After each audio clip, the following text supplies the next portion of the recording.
Baik, terima kasih Mas Wildan, dan pertanyaan ini barangkali juga mewakili pertanyaan dari saudara-saudari kita yang lain terkait dengan hal yang dimaksudkan. Idealnya memang tempat wudhu itu berpisah dengan toilet.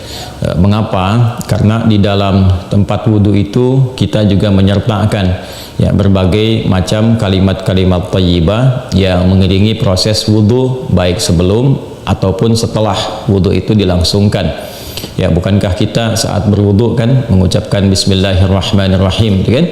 Sebagai mula kita mengerjakan segala kebaikan dengan dasar yang Nabi sabdakan, kullu amrin tibalin la yubda'u fihi Bismillahirrahmanirrahim fahuwa abtar.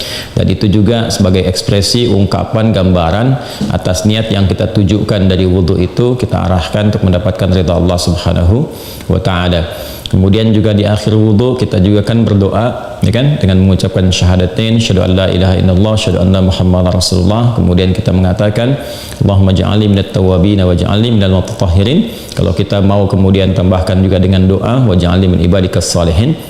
Nah, sedangkan kalimat-kalimat thayyibah yang berupa permohonan-permohonan doa dalam kebaikan ataupun menyebut asma-asma yang mulia, nah itu kan umumnya tidak diutarakan saat kita berada di dalam toilet. Ya, karena toilet punya sifat tertentu.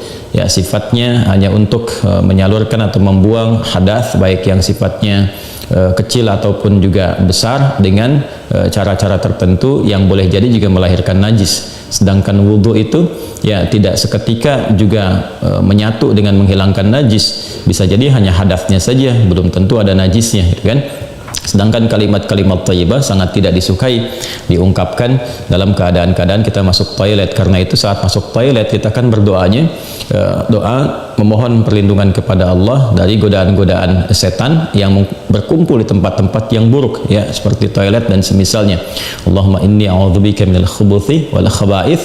Nah, kemudian ketika kita keluar, kita kan beristighfar tuh, ghufranak, gitu kan, ghufranak, mohon ampunanmu ya Allah. Nah, ada yang mendetilkan itu, kenapa kita minta ampunan ketika keluar? Karena kita menahan diri dari pengungkapan kalimat thayyibah yang biasanya kita ucapkan di setiap tempat, gitu kan, istighfar, sholawat dan sebagainya. Nah, ketika itu terputus saat masuk toilet, ya seakan-akan ada sifat tawadhu, kita memohon ampunan karena nggak mampu mengungkapkan, karena itu tempat yang tidak pantas, gitu kan, diungkapkan itu di tempat yang tidak sesuai. Maka ketika keluar kita mengatakan ghufranak kalau ada hal-hal yang tidak tepat di dalam dan tidak mampu mengerjakan hal yang biasa kita kerjakan. Itu adab saja, takdib di dalamnya.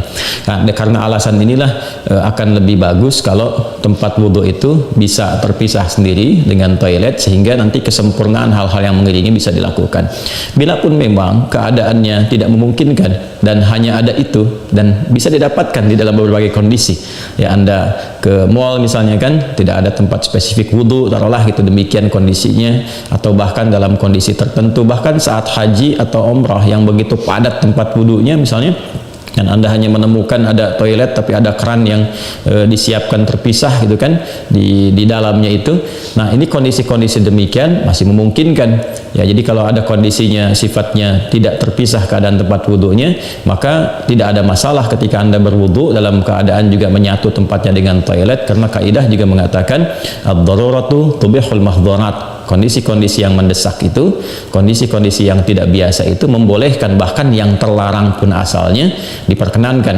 Nah, ini kan sifatnya tidak terlarang, hanya tidak disukai, gitu kan, makruh sifatnya, nggak ada nas haram di dalamnya, tapi sifatnya tidak disukai. Tidak disukainya itu karena kita tidak bisa mengungkapkan hal-hal baik yang mungkin kita bisa lakukan, ya, saat kita berwudu. Jadi kita berdoa harus keluar dulu setelah selesai wudu, gitu kan, baru kemudian kita bisa berdoa.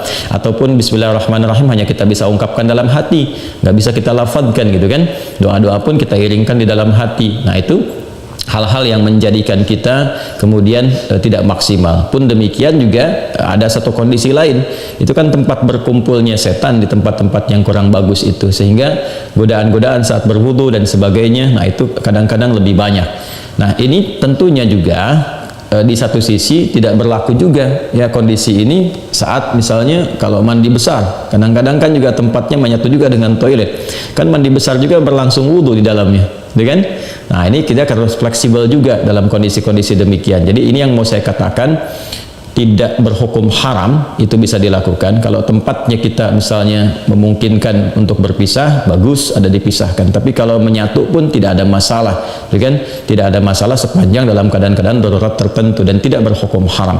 Ya, apa dalilnya? Yang tadi saya sampaikan.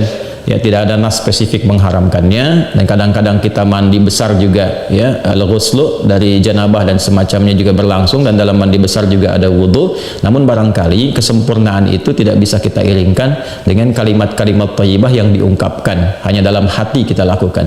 Jadi kalau tidak ada tempat lain dan menjadikan Anda berwudu, misalnya menyatu dengan toilet, di dalamnya ada toilet, maka kalimat-kalimat thayyibah itu cukup dalam hati, tidak perlu diungkapkan di lisan, kan? Dan sempurnakan wudu Anda, lalu ketika keluar Anda berdoa sebagai penutup bagian dari wudunya. Demikian kiranya bisa disampaikan.